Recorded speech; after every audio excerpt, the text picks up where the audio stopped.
মৌসুমী বায়ু ও বঙ্গোপসাগরে লঘুচাপের প্রভাবে প্রায় সারা দেশে ভারী বৃষ্টি হয়েছে। টানা বৃষ্টিতে প্লাবিত হয়েছে বিভিন্ন জেলা শহর থেকে শুরু করে গ্রামীণ জনপদ। ভোগান্তিতে পড়েছেন সাধারণ মানুষ, শ্রমজীবী ও নিম্ন আয়ের মানুষের দুর্ভোগ বেড়েছে। প্রতিনিধি পাঠানো তথ্য ও ভিডিও চিত্রে আলমুকসিদের রিপোর্ট।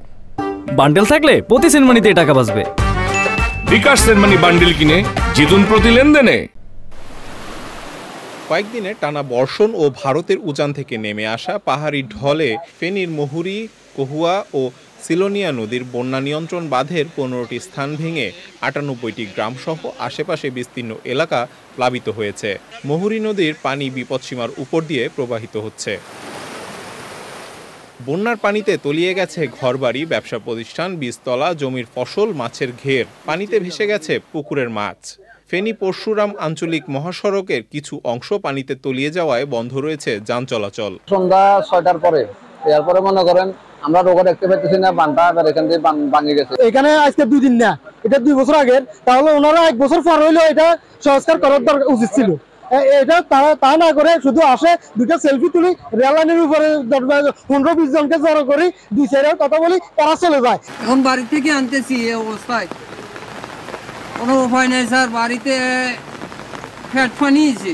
পানি উন্নয়ন বোর্ডকে বলতে চাই যে বাগনার বানগুলা এগুলা স্থায়ীভাবে সমাধান করার জন্য। চট্টগ্রামেও মাঝারি থেকে ভারী বৃষ্টিপাত হয়েছে। বৃহস্পতিবার দুপুর পর্যন্ত 24 ঘন্টায় 30.04 মিলিমিটার বৃষ্টিপাত রেকর্ড করেছে পতেঙ্গা আবহাওয়া অফিস। খাগড়াছড়িতে টানা বৃষ্টির কারণে জেলার নদ নদী ও ছড়াখালে পানি দ্রুত বাড়ছে। চেঙ্গি ও মাইনি নদীর পানি বৃদ্ধি পেয়ে এরই মধ্যে কিছু নিচু এলাকায় প্রবেশ করতে শুরু করেছে। চেঙ্গি নদীতে বিপদসীমার কাছাকাছি দিয়ে পানি প্রবাহিত হচ্ছে। ভারী বর্ষণের কারণে খাগড়াছড়িতে পাহাড় ধসের শঙ্কা দেখা দিয়েছে। সাতক্ষীরায় থেমে থেমে বৃষ্টিপাত হচ্ছে। জেলায় বৃহস্পতিবার সকাল পর্যন্ত 355 মিলিমিটার বৃষ্টিপাত রেকর্ড করেছে স্থানীয় আবহাওয়া অফিস।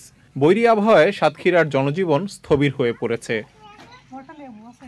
রাঙামাটির লংগদুতে মাইনি নদীর পানি বৃদ্ধি পেয়ে নিম্নাঞ্চল প্লাবিত হয়েছে। লংগদুর নিম্নাঞ্চল প্লাবিত হওয়ায় ইতোমধ্যে বেশ কয়েকটি গ্রামের মানুষ পানিবন্দী। বিচ্ছিন্ন বলা যেতে পারে লংগদুর যাওয়ার যে রাস্তাটা রয়েছে, যে পরিমাণে বৃষ্টি হচ্ছে, যদি এরকম আরও বেশি হয়ে থাকে মানুষের আরও ভোগান্তি বেড়ে যাবে। পানির কারণে কষ্ট পেতেছি, পানি রাস্তা পাচ্ছি না, মেরে ভেদ করার পানি হচ্ছে, যাত্রী বন্ধ করতেছে, কষ্ট হইতেছে চলাচল। পাহাড়ি ঢলে লংগদুর, লেমুছড়ি, ডাঙ্গাবাজারের বিভিন্ন এলাকার ফসলি জমি তলিয়ে গেছে। পাহাড়ের ঝুঁকিপূর্ণ বসবাসকারীদের সরিয়ে নেওয়া হচ্ছে। Al Muksid, channel I.